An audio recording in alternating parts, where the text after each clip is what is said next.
Hey and welcome. Truthiverse is an audience-supported podcast and an audience-supported Substack as well. You can find me over there on Substack at official Brendan Murphy. And if you enjoy this work, please join the growing body of consciously evolving minds and voyage with us into forgotten and forbidden realms of knowledge. So do hit that like button, share with your fellow seekers, and if you hadn't yet, please do consider becoming a paid subscriber, whether it's over on my Substack or through buying me a coffee right here via the podcast. Also, feel free to check out my private evolutionary accelerator, Evolve Yourself, over at evolveyourself.live for the free masterclass. And of course, I do invite you to join me inside the members-only Truthiversity for all premium content, including part 2 of every podcast. See truthiversity.com for more information. Researching, writing, and podcasting is what I do full-time, so thanks in advance for your support. It does mean a lot to me.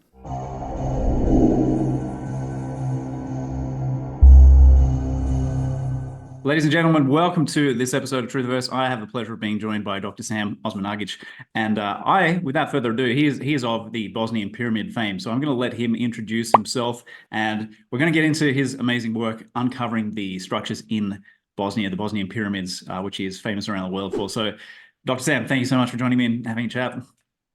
Hello, Brandon. I'm glad to be with you this evening. Well, so my name is Dr. Sam Osmanagich, and for more than 4 decades, I have been researching pyramids and megalithic sites around the world. And I have concluded that almost everything they teach us about the ancient history is wrong. The origin of man, civilizations, and pyramids. As far as humanity, they're telling us that we are a product of the evolution. I don't think so.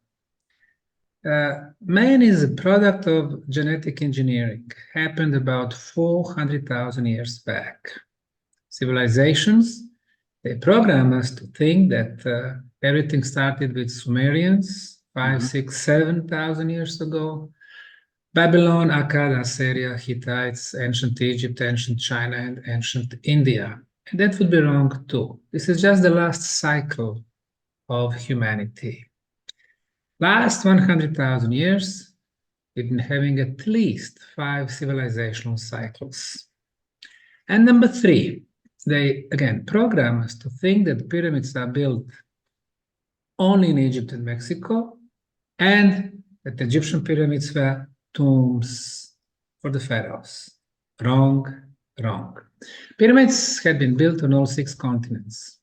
And according to non-scientific Wikipedia, non-scientific Encyclopedia Britannica, non-scientific Smithsonian, they are telling us that Egyptian pyramids were tombs for the pharaohs, built 4,500 years back, and that there are 118 pyramids. Well, I have visited and investigated 155 pyramids. Not a single one is a home for the pharaohs or kings. No mummies. Mummies were buried in other places like Valley of Kings, 600 kilometers to the south from the Giza Plateau, Karnak, Thebes, Memphis, Abydos, Dendera. So from this short introduction, it's obvious that I think differently. I'm an open-minded scientist. My PhD is about the Mayan pyramids. I've traveled extensively in the jungles of Mexico, Guatemala, Honduras, El Salvador, and Belize. There are more than 100,000 pyramids. In Central America, only 3% have been uncovered, meaning majority of them is still under the forest. I am the author of 20 books. They've been translated into 17 languages, and I've been writing mostly about the ancient civilizations and pyramids. Totally different view than what they teach us in schools.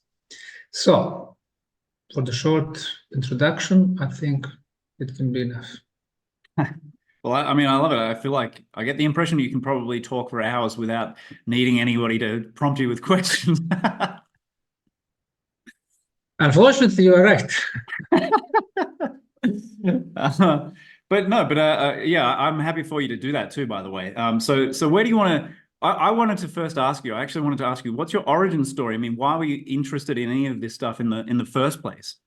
You know, when I was younger, when I was a teenager, if you wanted to find out about something, some topic, some issue, instead of going to, like today, to internet, Wikipedia, reading a couple of sentences, thinking that you know everything about the subject, those times, 30 or 40 years back, you had to buy a book and read the book. So in my 20s, I would read 100 books per year, year after year after year. And I would be reading from really different subjects, you know, from history or religions or geography or political systems or psychology, sci-fi, different stuff. This is where you learn about the big picture. Even today, thanks to that knowledge and thanks to that methodology from decades ago, when I go to the sites, I'm bringing already a lot of knowledge and skills and ability to conclude stuff. And then, so I think that was very, very helpful to me. And one thing that I liked the most was history, because a lot of gray areas in history, I simply felt that it is mostly wrong. And then when I started traveling extensively in my 20s, especially in my 30s and so on, and I realized that really what they are giving us, what they serve us in those books is wrong, what they serve us through media, through educational system. For example, Machu Picchu, Eastern Peru. Everybody is telling us, every source, every reference, that this is the royal retreat for Incas. Now, Incas were in the area from the 12th to the 15th century, beginning of the 16th century. But when you get to the site, when you see the construction, you realize that you have at least 4 distinctive construction techniques. And surprisingly, the first blocks, the oldest blocks in the foundations are the biggest one, the most superior. This is not what they teach us in schools. They're telling us evolution, before we were primitive, we were caveman level. And today, in 21st century, we are the most developed, the most intelligent, the most beautiful. Well, we are not. So Machu Picchu, you go there, the first blocks are up to 250 tons in mass, 250 tons. And once the physical chemical analysis was done, we realized that these blocks don't have origin around it, but from Bolivia, which is 150 kilometers, 100 miles away. So who moved 250 tons from Bolivia with no access roads? Even today, there are no roads to Machu Picchu. You have to go by train, only last few kilometers by bus. The second civilization, a little bit younger, they were using blocks and they were tens of tons in mass. And they were polygonal blocks, meaning they have more than 4 sides, more than 4 corners. 6, 7, 8, 10, 12. The one with the most size that I've seen in Peru had 24 sides, 24 corners. It's like a very complicated puzzle. Now imagine 24 corners. You know, you need to have many blocks around it so they fit perfectly, like they do. Today we would need maybe 10 or 15 cranes to fit them at the same time. It's very, very complicated. The third civilization, they used blocks like the ancient Romans 2,000 years back. The blocks were from 500 kilos to 2 tons. They were rectangular, square, rather simple. And the fourth, the most recent civilization, Incas, 1,000 years back, they were using small rocks. They were dividing those huge walls, making partitions and chambers with the primitive roofs, and this is where they were bringing their royals. So instead of the evolution, you have different process, devolution. Yeah. The most superior were the oldest, and I suspect 55,000 years. The second one, 12,000. The third one, 5,000. And the fourth one, thousands of years when the site was abandoned, ancient Incas came. And like I said, when you go to those places, when you compare what is in the books, I mean, this is huge gap. And then you realize that there is a reason for that. They want to teach us that we, humans, the civilizations, are just a few thousand years around, that we are in infant stage. And if you're a baby needs someone who's going to take care of the baby. Elites, political, corporate, media, religious. So, unfortunately, always politics behind everything, including history and archaeology. So this was the reason why I decided that really the history and archaeology is something that I'm really most interested in.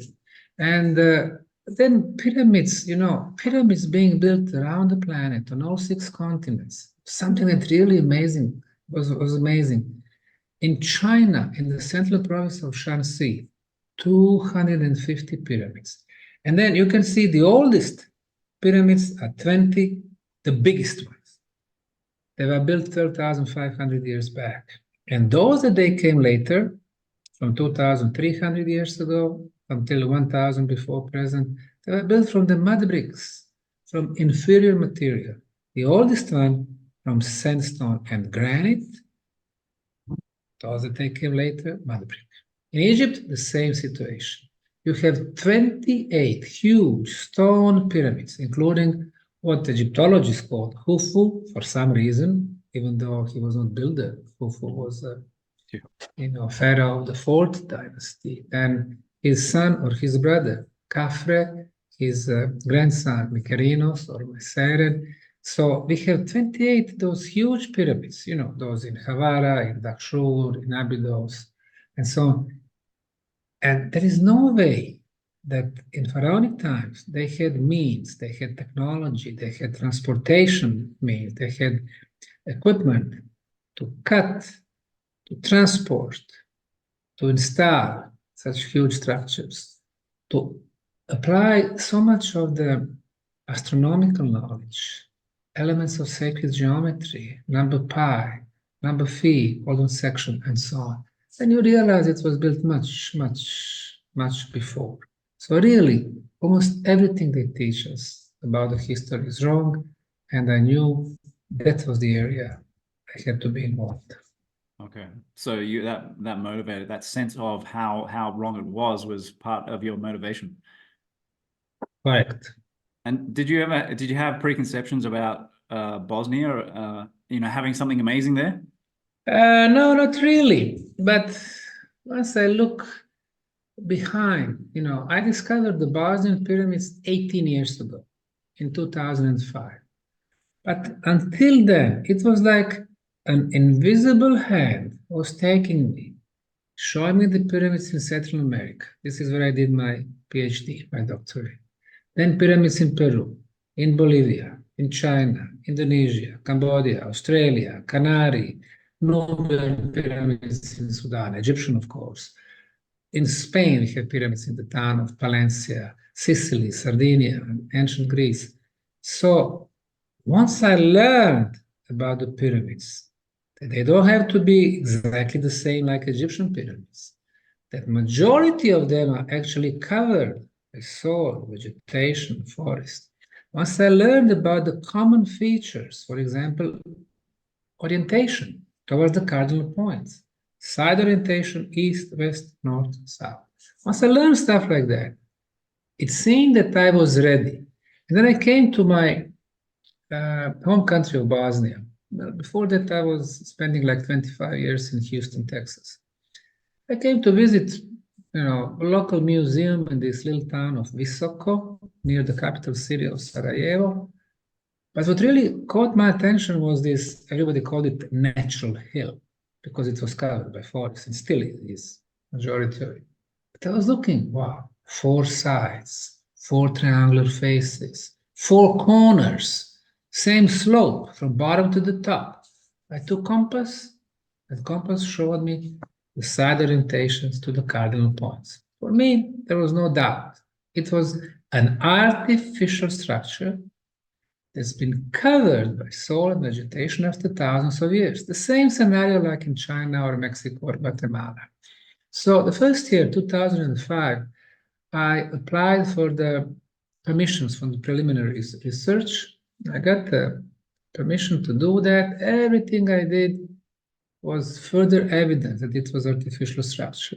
So I wrote the book about the discovery.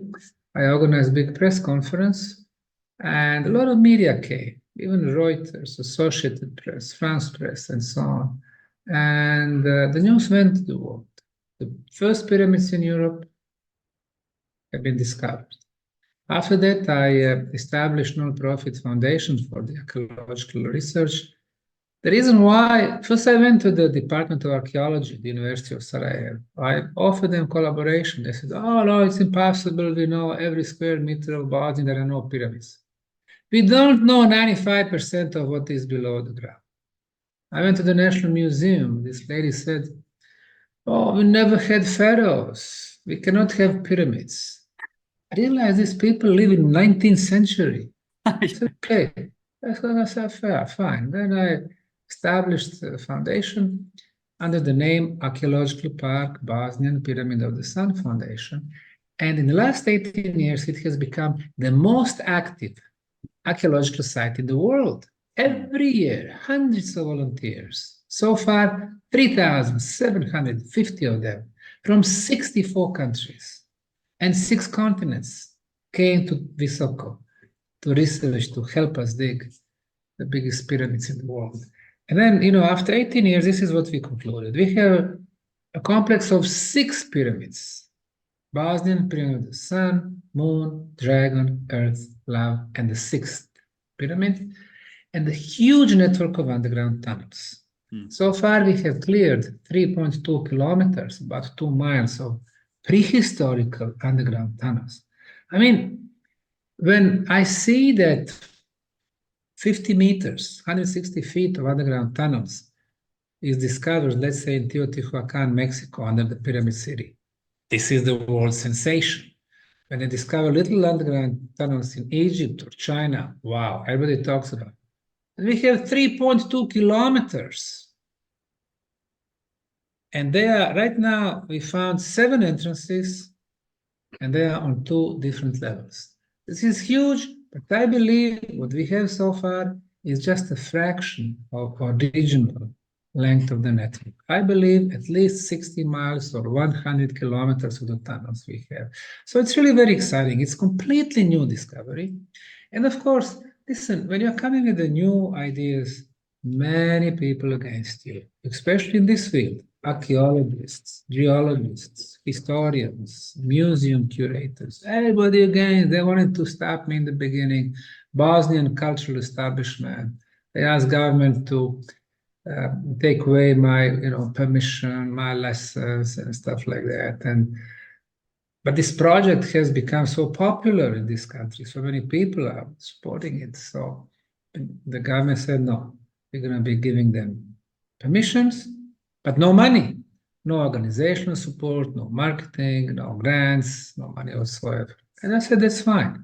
Let us work, and we're going to find a way to finance ourselves. So first, 15 years, I was the biggest donor because I had my business in Houston, which I sold in the meantime, and I moved back here completely. And every year, the number of visitors increase. For example, Brandon, 2018, we had 40,000 visitors, which we attracted to the site. 2019, 50,000. 2020, 75,000. 2021, 135,000. 2022, 155. 2023, last year, 200,000. I expect in a few years, we're going to have 500,000. In 10 years, we're going to have 1 million. And such increased number of visitors, since we charge the entrance to the tunnels with the guide on the pyramid and, sell a few books, souvenirs, and so on, we are able to finance ourselves. So this project is self-financed. We actually need no government money to help us with that, even though we are on a friendly relationship with them. We invite them to come and see. And for them, it's the matter of tourism now. It's good for the country. So they let us work. Very important. Well, that is awesome. I was going to say, that must be for them. They must be absolutely ecstatic with the amount of tourism it's bringing in. Yeah, I mean, Bosnia is a small country. It's one of the poorest country in Europe. Unfortunately, one of the most corrupted, if not the most corrupted country in Europe. But projects like this, can only be welcomed. Really, I see no reason why they would not support that with the amount of tourists, volunteers, media attention. And besides the archaeological sites, the pyramids and tunnels, I spent all my savings from US, 100,000 square meters of neglected land. It's more than 1 million square feet. And we turned that muddy, swampy land into the most beautiful park in Europe. We have over 60 installations, labyrinth of love, labyrinth of energy, labyrinth of health. We have concert stages. We have stages for yoga, for meditation. We organize festivals, concerts, fairs, fairs, with the organic food. We are big on healthy organic stuff. We even built a sport complex. Tennis stadium was opened a year and a half ago by the best tennis player ever, Novak Djokovic, in July of 2022. He made a special show that day, 2,000 spectators, 75 media. And guess what? They were not talking about the negative stuff about Bosnia, corruption, criminals, war, stuff like that, but tourism, tennis, sport, young people, positive stuff. And that's what we are all about good energy, about spiritual peace, serenity, harmony with the nature, harmony among us. So our message is much more powerful, much wider than in the beginning. In the beginning, it was archaeology, digging, first biggest, oldest pyramids. It was archaeology. Then it became scientific project. We added a lot of physicists, electrical engineers, medical doctors, sound engineers, doing all kinds of measurements, proving that pyramids are actually energy amplifiers. They amplify natural sources of energy, and that energy can be used for the communication, for the healing, for the development of spiritual senses, immunity, improvement of the molecular structure of the water, food. So it's completely new world, in science. And then now we have a culture, we have a sports, we have creation, we have non-discrimination. Okay. So all of a sudden, this project is about a different concept of future. Because what we offer today, the new Western values of transhumanism, in which more than 99% of people are supposed to be fully controlled and manipulated by technology, face recognition. They should be able, according to the plans, to turn us on and off. And less than 1%, we are talking about 0.025%, which is about 3,000 super billionaires. They're supposed to combine neurons, brain cells, and their memories with the artificial intelligence. So they can create something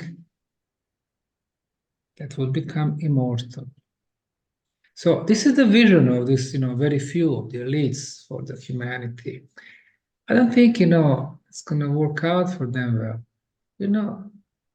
Immortality, really, except for God, does not exist. Nobody can reach that, and we cannot take the God's prerogatives. So I don't think it's going to end up well for them. As far as humanity, I can just hope that people get informed well. We had a period of, Corona time, 3 years, that was very unfortunate. And then we noticed that many actions people take because of the fear. This is how they make their decisions. Very sad times. Brandon, 5 or 10 years ago, traveling the world and meeting all kind of people who are coming to my lectures, I thought that maybe 50% of people is ready. Their consciousness is on a certain level, they are spiritually progressed, developed. But then with Corona time, I realized 90% is not ready. 5% maybe, and you have another 5% who are fighting the efforts of those who want to help their fellow, brothers and citizens and so on. So, I think number one, it's up to us, how we're going to react, if we're going to pass the tests or not. And we have tests every day. Yeah, I mean, well, especially someone doing what you're doing.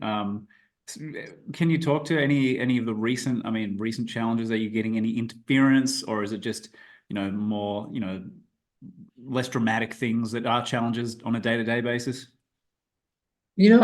Tomorrow I'm starting with my European tour. It will be 11 countries. It will be 35 days, 5 weeks. And the first stop is Croatia, second stop is Slovenia. Talking about challenges. When my visit was announced in the local media, I was supposed to have a couple of lectures in the local libraries. And then the head of the Department of Archaeology at the University of Ljubljana, the capital, she and a couple of her friends put a lot of pressure to those libraries to cancel my lecture. And it was canceled. And then people who organized my trip to Slovenia, they tried another library in another town, not in Ljubljana, but in another town. That one was canceled too.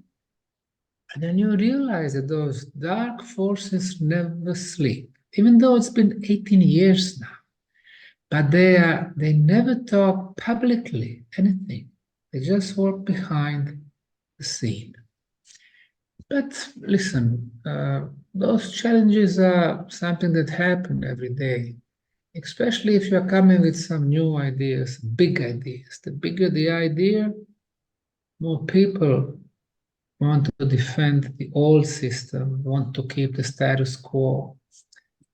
And they felt that they are, that's against them. And actually, it's not really against them as per se, but it is against their views, against their closed-mindedness. If you are head of Department of Archaeology at the university, or director of Archaeological Institute, or Institute of History, or Ministry of Culture, people usually think that the science ends with them. They know everything, no progress. Well, guess what? If we don't act as students, it doesn't matter if we are 7 or 77 years old, then there is no future for us. If we are open-minded, if we are ready to accept new information, new knowledge, and if you need to change the history books, if your PhD turns out to be wrong, the way we teach kids or they teach kids is wrong also, what's the problem with that?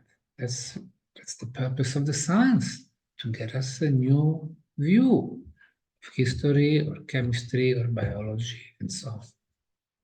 Yeah, exactly. It just seems like, do you think most of the problem, most of the resistance, Sam, comes from those types of people who are just too egoically invested in their status and their belief system and the institution they work with and all this kind of thing? In my particular case, it's a little bit more than that. You have people who are jealous, who are envy, who don't know, lack of knowledge and things like that. But, interfering with view of the history is rather dangerous. One would not think so, but it is. They teach us with the purpose that we are just 5,000-6,000 years old. Nothing before that was in existence, no advanced civilizations. Well, guess what?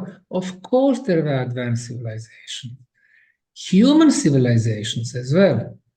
But not only humans, not only Homo sapiens. So, we've been having those advanced visitors, I would say, for thousands of years. And that piece of information alone would change so much the religious system, even political system, the view how common people see their leaders. And so this is what they're afraid of. So many elite circle in England, France, Germany, and the US don't want the world to know about the real age of the pyramids, the real purpose of pyramids. It's an ancient technology and the real builders. And number two is jealousy, envy, because those guys behind the scene, they tell the second echelon, you attack him, it changes everything, blah, blah, blah, blah. So that's just the second level. The first one is something much more serious. And do you think that first level is at the top? Do you think they actually do have that knowledge of who did what, who built things, who they were, all that sort of stuff? Or is it a little bit more vague than that, do you think? Of course they do. They have a lot of knowledge, but generation after generation, some of the knowledge has been lost. But have in mind that a lot of books from the library of Alexandria or Baghdad, Istanbul, or Damascus, the places that the libraries burned, but a lot of knowledge ended up in private hands, in the hands of those elites, even on the US soil. If you go back to mid of 19th century when Smithsonian Institute was established, their first task was to destroy all mounds around the country, the tumulus phenomenon, the tumuli, and while destroying it, they were finding a lot of archaeological material. They were finding bones of some beings 4 meters in height. It's 13, 14, 15 feet. And I remember reading an article in Chicago Tribune from 1894. They were doing an interview with the head of one of the teams who were actually destroying those mounds. And he admitted, he said, yes, we've destroyed so many of them. The archaeological material have been shipped to Washington, D.C. in the underground warehouses, and they're still there. So I don't think that people today know what's below their warehouses. Remember that Indiana Jones movie, first part, when he finally found something so big after so much trouble, and it just becomes another wooden crate with thousands of the others. So a lot of secrets on this planet. So basically, it seems to me that they just wanted to hide stuff from the public. And that's exactly what Smithsonian and many other museums do. Instead of showing the public, they hide from the public 99% of the most important findings. And this is very unfortunate because it is cultural heritage that belongs to all of us. Unfortunately, they control police, governments, military. This is how they get all of that. And, when we were younger, we thought that the governments are the ones running the show. But actually, they are not. I mean, those who are in charge of money printing, are running the show. And those are not the governments. Take the US, for example, Federal Reserve. This is private organization. It's not governmental organization or paralegal. That's the private organization which was established back in 1913 by 9 biggest banking families. You had Rothschild Paris, Rothschild London, Rothschild Frankfurt, Rothschild Barcelona, Rothschild Napoli. And then you have, of course, Rockefellers, you have Morgans, you have DuPont, so those families established Fed. And of course, they got the Congress backing. They are actually the ones who print the money, loaning the money to the US government with the interest. They make a lot of money. The governments are in debt with those people. If we think that in Europe is a little bit better, then we are wrong. Of course, there is a thing which is called European Central Bank, and they're saying, oh, it's a bank which is comprised of 27 national banks. Yes and no. What is the national bank? National bank, the government does not have majority over shares over there. Private banks do. Again, Rothschild Paris. And where is the European Central Bank located?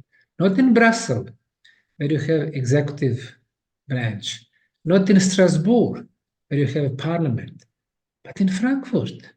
Who's in Frankfurt? Well, Frankfurt is the capital of the Rothschild family for the last 250 years.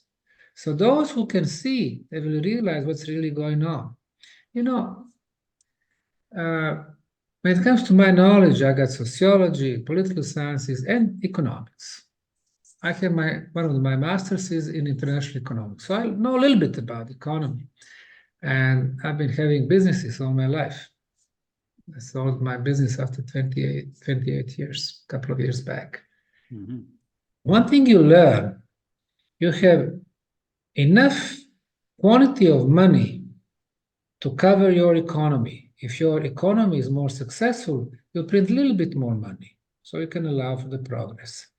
But if your economy, because of businesses, bankrupting, stuff like that, is getting smaller, then you should have less money. That's so logical. Otherwise, you're going to have an inflation. What was happening during Corona time? 2020, 2021, 2022. People were forced to stay at home. They could not work. They could not go to their manufacturing facilities. Around the world, it's not just the US or UK or France, everywhere. So they were not working, they were not producing, they were not making any new values. And guess what? US has printed $3,800 billion. $4,000 billion. Europe, worse, 6,000 billion euros. Why? Because governments are not in charge, but those people behind the scene. Why don't you see Rothschilds or Rockefellers as the richest people in the world? You would expect them that they have $500 billion, comparing to Elon Musk, 200 billion, or Zuckerberg, or Bill Gates, and so on. Well, they don't need to be on Forbes list because they print the money. Yeah. So they are number one.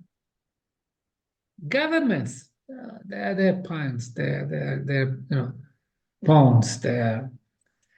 Well, anyway, that's the world situation. We started to talk about the history, and then I came back to the reality. But it's been like that forever. Manipulation. You know how the money started, the origin of the money. 5,000 years back, Babylonian, the king, did not have enough funds. So he said, okay, let me see. The only thing which is really valuable is the gold. And the people, they have a lot of gold.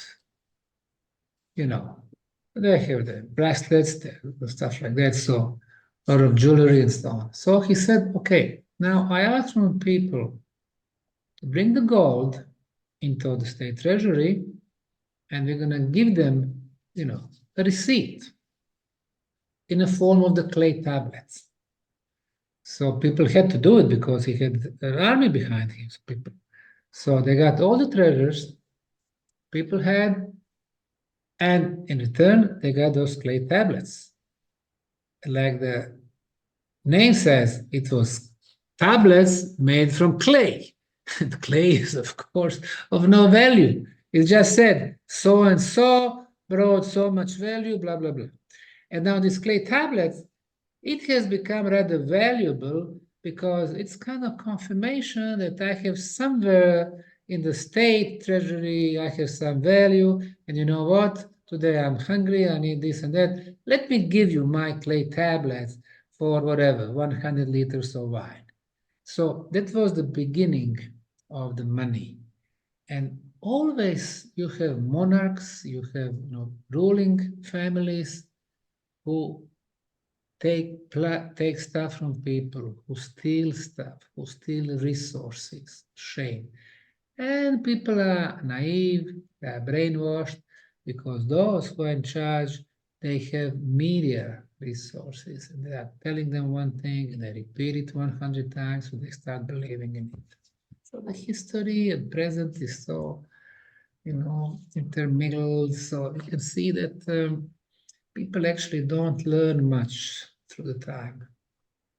Yeah, and I actually had no idea that you were so, well-rounded and well-versed in all of this other stuff, because this is not what Dr. Sam Osmanagich is known for, talking about this, like, this is real talk. Yeah. But you learn from the history. You learn from the history. Or one more thing, we are here in Bosnia. We are considered Slavic nation. They are telling us 1400 years ago, 1400 years ago, the Slavic people came from the Carpathian area, which is Poland, Belarus, and Ukraine. They came to the Balkan region and, their majority and so on. And then a new science, anthropological genetics came back in 1990s. And through the research of our DNA and our haplogroups, people realized that we are actually here not for 1400 years, but 75% of us, we've been here for 38,000 years. To all these cultural oases in Europe, Basques, Spain and southern France, 55,000.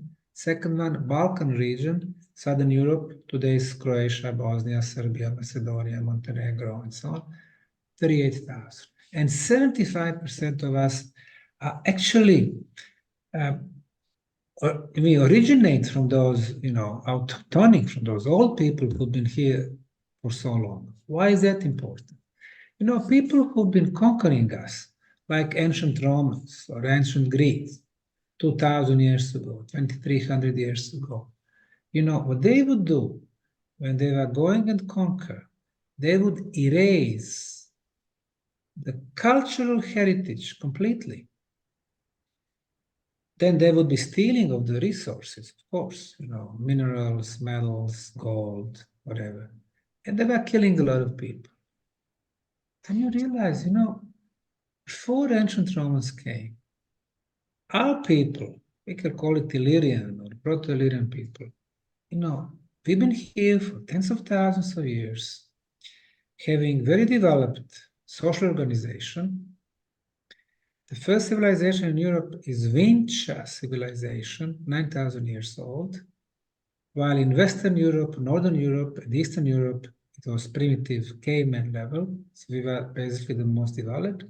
And then thousands of years back, ancient Romans came, erased our cultural heritage, attacked us, divided us into smaller provinces, then today smaller countries, even though we are all the same people, speak the same language like Croatians or Serbians or Montenegrians or Macedonians, and so on. So you see that there is a system, there is a strategy how they do it. Even if there is less of them, when they attack with the brutal all force they have at one point. And when other people think, oh, it won't come here, it is coming there and coming. So you see what they do to us, and then, I'm cosmopolitan and I love everyone. But when I see how much injustice to our people here, I said, well, it's time that we start researching our own history. Many people attack me from the Western world for the pyramids, and they will even more for what I'm doing right now. I try to bring some, feelings of pride, what we had before. Or another thing, it can be interesting for your viewers. Alexander the Great 2,350 years back, the 4th century before Christ. He is considered the man who spread Greek culture, Hellenistic culture. You ask almighty Google, which language did Alexander the Great speak? The answer is A, Greek, B, dialect of Greek language. Wrong. Alexander the Great was Alexander the Macedonian. He lived in the country called Macedonia, not Greece. His father, Philip II, was Macedonian. All his generals, and he was the mightiest force of the time, all his generals spoke not Greek, because they didn't know it, but Macedonian. So where was Macedonia? Macedonia was today's Macedonia, most of today's Albania, northern Greece, and most of today's Bulgaria. And when I was looking for more documents, okay, which language did he speak really? One reference is quoting Alexander the Macedonian himself. He said, "Oh, Demosthenes, I spent my youth in the north." And who did we have in the north? Tribals. Tribals were communities in the area where the Serbs are now. So they are basically Serbs. Central Serbia, later on Bulgaria, with the Thracians, and with Illyrians. Tribals and Illyrians. Illyrians were from today's Bosnia, Croatia, Slovenia, Montenegro, and so on. And he said, we all spoke the same language. And that was not the Greek language. When he started his, conquering the known world, he had 28,000 soldiers. 20,000, mostly horsemen, were Macedonian, and 8,000 were Greeks from conquered Greek towns. There was no ancient Greek state. There were big cities, polis, they call it polis, city-state. The biggest one was Athens, of course. It was beautiful, 200,000 people and so on. So he conquered them, and he started conquering the rest of the known world, Mediterranean, and even further to the east, today, India, Afghanistan, and so on. So then you realize, hey, this is the reason when little country of Macedonia wanted to join EU, the Greeks were giving them very hard time. And the Greeks said, no, you cannot join the EU. You're going to have our veto. Unless you change the name of the country from Macedonia, they became Northern Macedonia. What does that mean? It means like Northern Greek province. They had to change their flag. They had the flag of Alexander the Great. They had to change the name of their main airport in Skopje. It was called Alexander the Macedonian. They had to remove some of the statues of Alexander. And the Greek today, they check their history books and they tell them what is allowed to be in there. I mean, it's a shame, what they do to them. And Macedonians, they agreed on everything. They thought they're going to get to, EU to become member of European Union. And guess what? Then Bulgarians came and they said, no, wait a minute. You Macedonians, you don't really exist as a nation. There is no Macedonian language. There is no Macedonian culture. You're going to never get to the EU. So you see what they do to the smaller ones, small nations, small countries? Shame. So when I see such injustice, I said, well, it's time for me to react. And guess what? Our beautiful park, I started erecting the beautiful statues. I'm paying for this Department of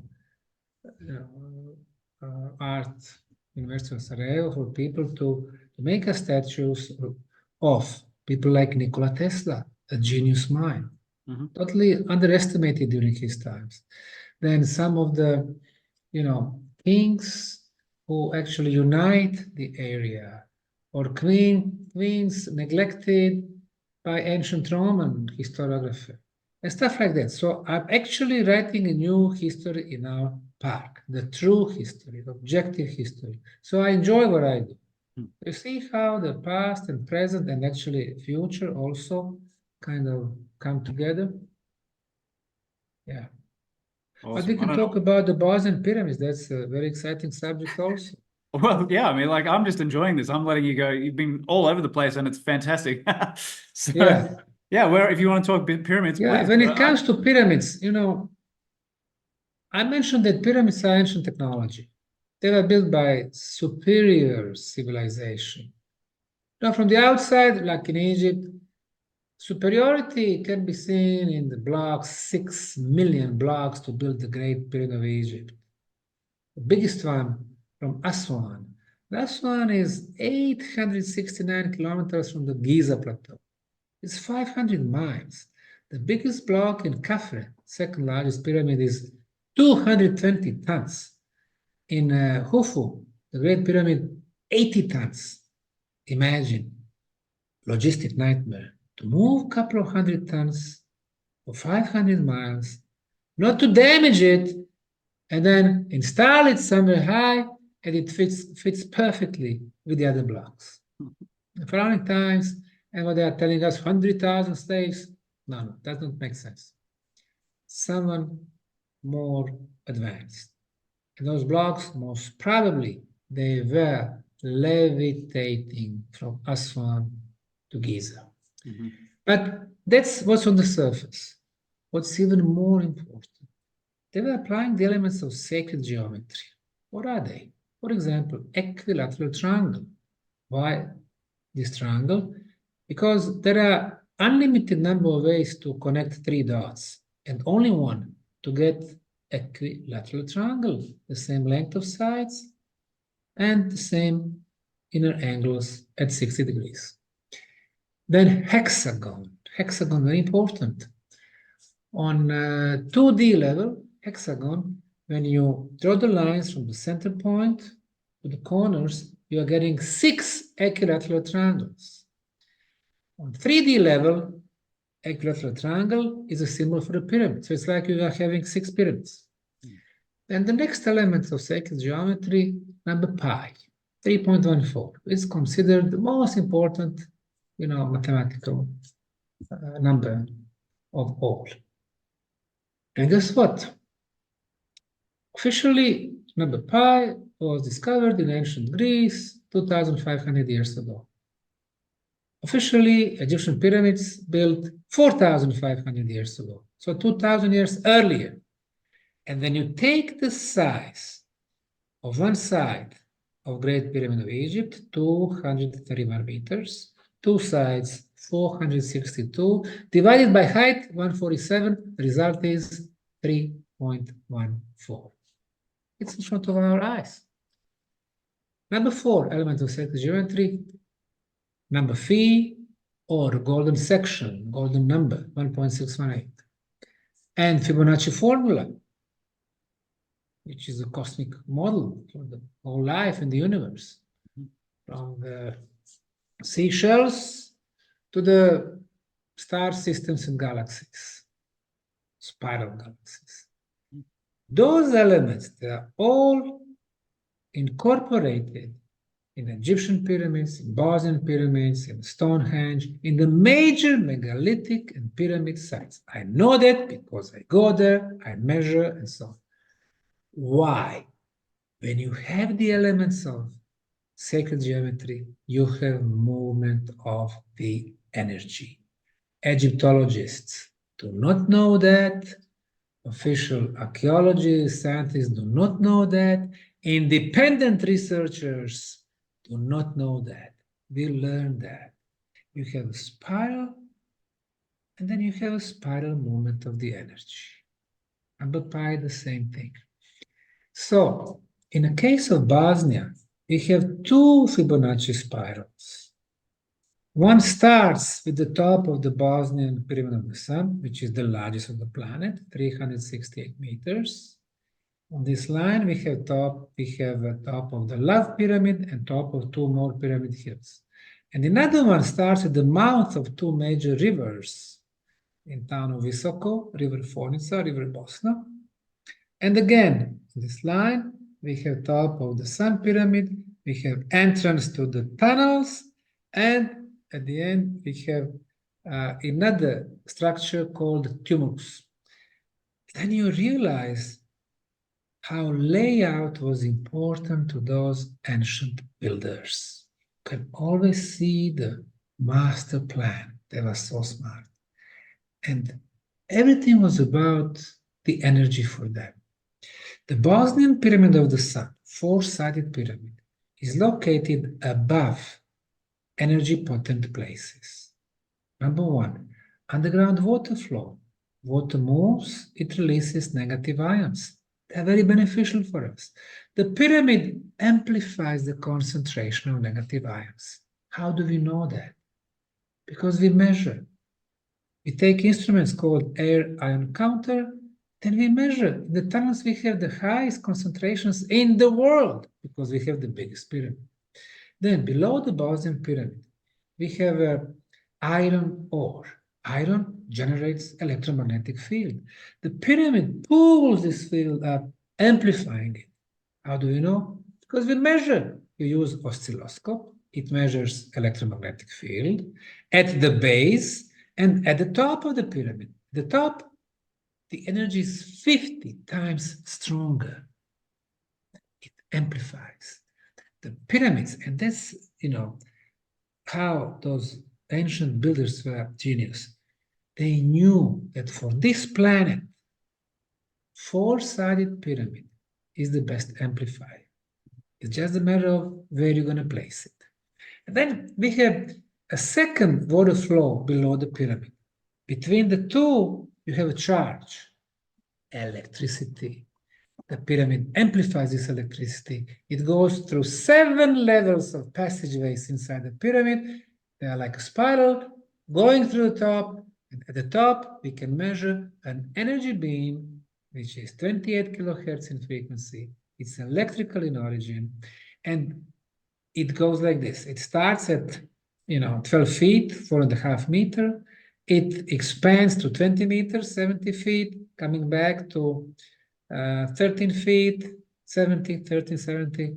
And the strength is getting stronger and stronger as it moves away from the pyramid. In science, this phenomenon is called scalar waves.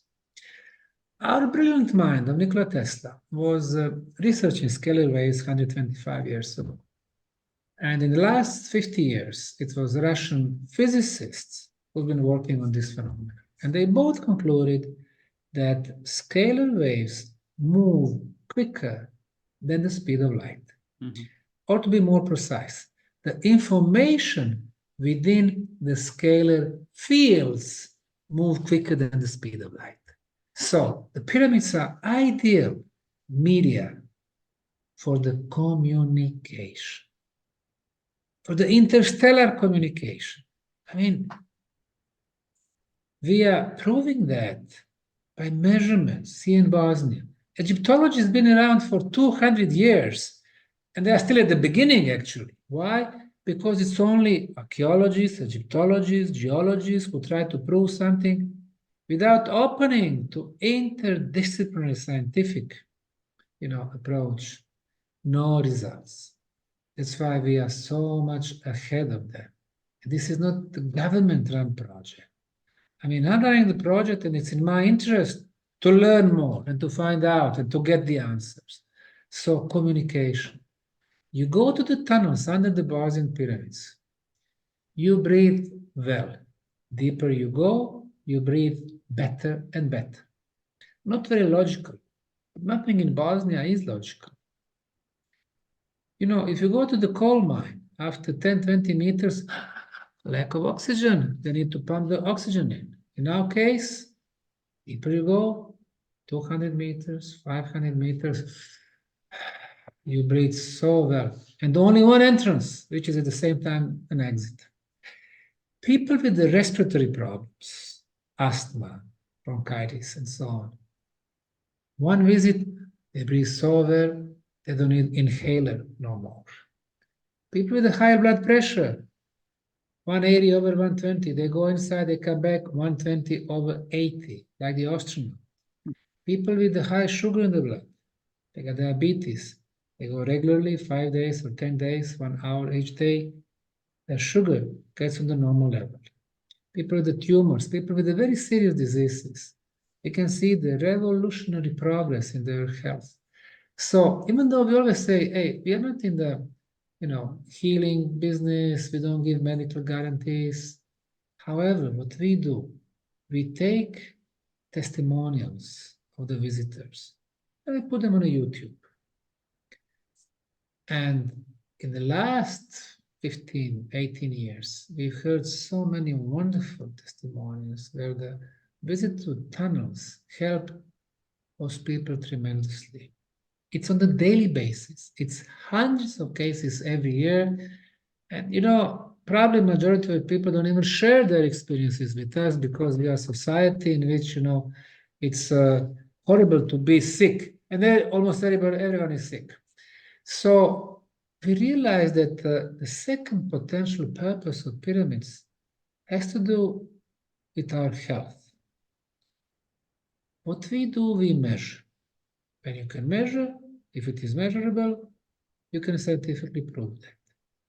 In the tunnels, the combination of 10 energy elements, very quickly. The first one, absence of all bad radiations. You and I, we live here on the surface of the planet. If it is spherical, as we are told, then we are exposed to a lot of cosmic radiations. Some of them are harmful. In the tunnels, 20 meters below the ground, no harmful cosmic radiations, no natural radioactivity, also harmful. How do we measure it? Geiger-Miller counter. No geopathogenic radiations coming from underground water flows, no signal for the cell phone, 3G, 4G, 5G, no signal for the Wi-Fi, internet. So our body does not have enemies. Our body cells, for the first time in their life, they can do their job. They can start fixing the problems. They can start the regeneration process. That's the first 5. The second 5, the best frequency of electromagnetic field, 28 kilohertz. That's the frequency of our planet. She's our mother, and only good stuff can come from her. The best frequency of the ultrasound, 28 kilohertz. That's the frequency of the levitation. We feel light in the tunnels. Number 8, very low frequency called ELF, extremely low frequency of 7.83 hertz. In science, it is called the original Schumann resonance. It brings us back to the balance. Number 9, high level of orgone or life energy, or in Eastern traditions called chi or prana. There is an instrument to actually measure orgone energy on the scale from 0 to 100. Cities, 20%. Villages, nature, 50%. Pyramids, 100%. And the last one is the high concentration of negative ions. I did mention them. They are very good because they clean the atmosphere or our body from all the viruses, bacteria, fungi, and so on. So when you combine those 10 elements, the Bosnian pyramid tunnels are the safest and the healthiest place on the planet. So the second purpose of the pyramid energy is to protect what is the most precious to us, our health. And we can continue. The third one that we have proven to improve the molecular structure of the water. Water becomes, on molecular level, hexagonal in shape. It's high vibrating water. We have what we drink. It improves the food. We have what we eat. It improves our spiritual abilities. It improves our immunity, it improves our blood, and so on and so forth. So, in other words, our revolutionary conclusion is the pyramids are not meant to be places where you're going to have one dead body of king or pharaoh. They were built for the living communities. and they are meant to last forever. So, you see what we do here? We change the whole paradigm, the whole narrative about the pyramids. Everything that elites guarded, we changed that. We said, hey, we need to learn about the pyramid knowledge and let's see how we can use it in our everyday use. And this is clean energy. It's unlimited, lasts forever. And it is free. Unless you build a pyramid, it's free. This one has been around for 29,200 years. It still works. Maybe not the same strength like in the beginning. Maybe at that time, the radius of the pyramid energy was maybe 100 kilometers or 500 kilometers, couple of hundred miles. Today is just around it. But we can learn from it. Do you have? We can talk sorry, about go many. ahead. We can talk about many subjects, but the pyramids are so exciting. Yeah. And do you have any? You mentioned communication, Sam. Do you have any? I don't know, ideas or conjectures about who was maybe a potential target of communication or recipient of communication back in the day? Yes. We have measured the direction of this energy, energy beam. First, we thought, since we have the beam going to the top, probably it is at 90 degrees to the sky. Well, it is not. In the morning, this energy beam is moved a little bit to the east. This is where the sun rises. At the noontime, south. This is when the sun is at the highest point, south. In the afternoon, southwest. In the evening, west. In other words, energy being moves with the sun's path, sun's trajectory. What does that mean? Does it mean that maybe energy being from this planet communicates with the sun? It is possible. Does it mean that it uses sun as some type of cosmic gate to communicate with other solar systems? Technically, I guess it is possible also. And with other galaxies. And then this energy beam, this pyramid energy, is never just one way. Pyramids are emitter. I have no doubt about it. But at the same time, the pyramids are antennas. They receive the energy. So it's a two-way energy flow. So it is very possible that at some time in the past, we had this network of pyramids on different planets and different solar systems, maybe throughout our galaxy, forming some type of the cosmic internet. That's an interesting thing to ponder. Yeah, I see how every answer actually raises new questions. That's annoying, isn't it? Well, it's not really, I would say that we are the first one in the world that use advanced technology, georadar, geothermal, and ways of determining the age, radiocarbon dating, uranium thorium analysis, luminescence analysis. But above all, the experts for the energy phenomena come to us, we measure, we find always some new stuff, and then you know that this is technology. This was the technology created by very smart, intelligent hands. And have you ever gone in your books? You've written a lot of books, right? So, I mean, do you get into talking about potential connections with Atlantis, this kind of stuff? Do you go there? I got 20 books behind me, and one of them was actually dedicated to the land of Atlantis, the mysterious civilization of Atlantis. People usually think, oh, that was a land, an island, somewhere, maybe Atlantic Ocean or Mediterranean or somewhere else. But actually, the story is a little bit more complex, the way I see it. At one point in the past, 55,000 years back, we had two huge islands or two small continents in the Atlantic Ocean, just between the Europe and the North American continent. And after huge disaster hit our planet, one of the continents actually sunk on the bottom of the Atlantic Ocean. The reason why? It was of the volcanic origin. The second one remained. And until 55,000 years ago, we probably had the first phase of the Atlantis. The second one was destroyed back 18,500 years ago, and the third one with the end of the last ice age and the global catastrophe is 12,000 years back. Maybe it's 11,800, maybe it is 13,500, but let's say 12,000 years back. So the way I see it, probably three different phases of the Atlantis. We go deeper to the past, they were more and more spiritual. They're coming back to our times, they're becoming more, more with the physical aspect and the wish to rule, to control, to, exactly what we have nowadays. So yes, I believe that geologically speaking, we did have a lot of land mass.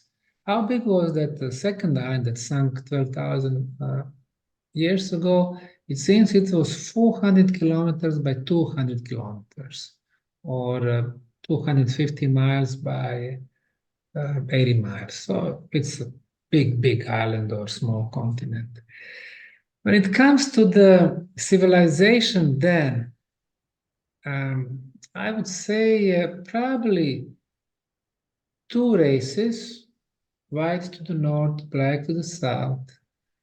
And of course, whites were doing, administrative stuff. They were religion leaders, political leaders, stuff. Those people on the south, agricultural activities. They were more warlike. They were soldiers and so on.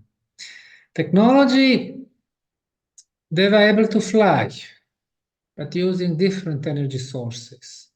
They were using, at that time, very strong energy, potent places. They were following them. They were using a lot of solar energy. And stuff like that. So yeah, I'm positive that civilization existed then.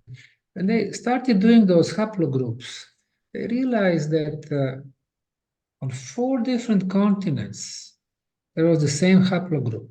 Basques had the same in Europe, had the same haplogroup like Berbers in Northern Africa, the same haplogroup in Amazon, certain tribes, tribal community, and the same haplogroup in Guatemala.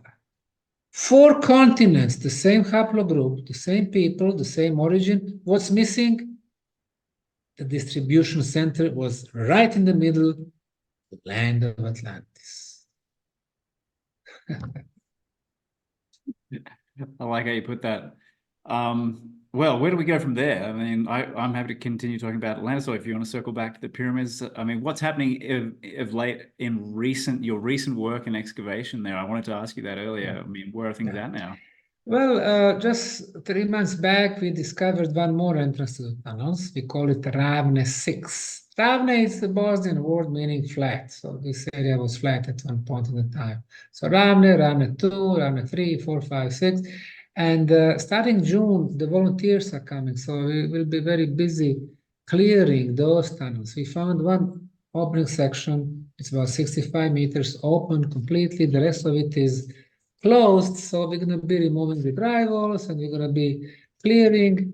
So, it's like untouched archaeological site, and the beauty of what we do, we don't know what we're going to find next. In other Ravne tunnels, we are discovering some of the artifacts, but they are not the major thing. The major thing is really the energy properties. Nikola Tesla once said that if you want to find out the secrets of the universe, you need to view it through the energy, frequency, and vibration. And guess what? Our project is not about the archaeology. It is about the energy, pyramids energy amplifiers, very specific frequencies that affect our vibrations. Higher we vibrate, more happier, more fulfilled, more spiritual we are.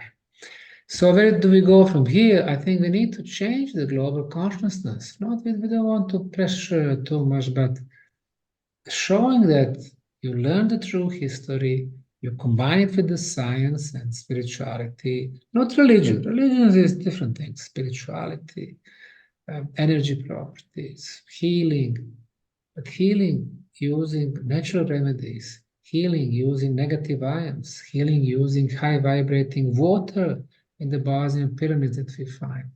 That kind of healing. And then with our beautiful park, culture, and festivals, and sports, and stuff like that, proving there is an oasis in the world that can show us different way. So imagine 10 similar places in Bosnia, 20 in Serbia and Croatia, 50 in Germany, 100 in the US. We would change the world. We don't need to wait for the governments. They got us in this trouble. Time and time again, thousands and thousands of years, always the same thing. We, the people, could decide on our destiny. This is where do we go from here. We take destiny in our own hands, and we live satisfied lives. Beautiful. I mean, I almost want to just stop you there because it's such a great way to end. All right, so we're going to end here this time. Yeah. Sam, what at the moment, I mean, you're about to go on a European tour, you mentioned. So maybe for anyone listening in Europe to this interview, what information should they have about that if they want to come and see you? They can. First, if they want to learn more about what we do, what I do, what I think, what I write, there is a website where they can read for free my books. It's very simple, www.booksbydrsam.com. Books by Dr. Sam, S-A-M.com. So it's about, I think, at least 10 books where they can read about Bosnian pyramids, but all other, sites in the world. And if they want to check with us on daily basis, we have 2 official Facebook accounts. One is under my name, Sam Osmanagich, another one Bosnian Pyramids, or Instagram, also my name. And so, they can check where I'm going to go, where the lectures will be held, things of that nature. And do you have any tours outside of Europe planned for the foreseeable future? Where? Outside, say, US, Mexico. I'm in Mexico, I'd love to have you over here. Yes, US, I'll be there actually shortly after my European tours, 5 weeks, 1 week rest here in Visoko, and then I'm flying to California. But not Baja California, but American side, in LA, I have a couple of conferences, so I'll be in LA. Okay. So they can learn about the conferences I'm going to have on our YouTube, Bosnian Pyramids TV, or our Facebook or Instagram. Beautiful. And what's your Instagram handle? Would you mind letting us know? It's my name. It's Sam Osmanagich, Dr. Sam Osmanagich. Is Facebook the same as well? Yes. Beautiful. Okay, well, I'm going to make sure everyone goes there. Sam Osmanagich and Bosnian Pyramids. Facebook, Bosnian Pyramids also. Awesome. Well, Sam, with that, really, this has been fantastic. We've covered so much ground. You can obviously talk for hours. I thought so. So, yeah, hopefully we can do this again sometime. It'd be fantastic. Yeah, I really appreciate it, mate. Thank you so much. I'll be happy to, yes. Beautiful. Okay, man. I'll be in touch at some point. Take care. All right. Thank you. Thanks. Bye-bye. Thanks, Dr. Sam. Bye. Okay, bye-bye. I just wanted to let you know that we have now introduced private members-only Q&A sessions into the Truthiversity. This is something that our members will have access to, so if you want to ask your questions of the experts on the podcasts and get answers in real time, then head over to truthiversity.com and become a member. I'll see you inside. Cheers.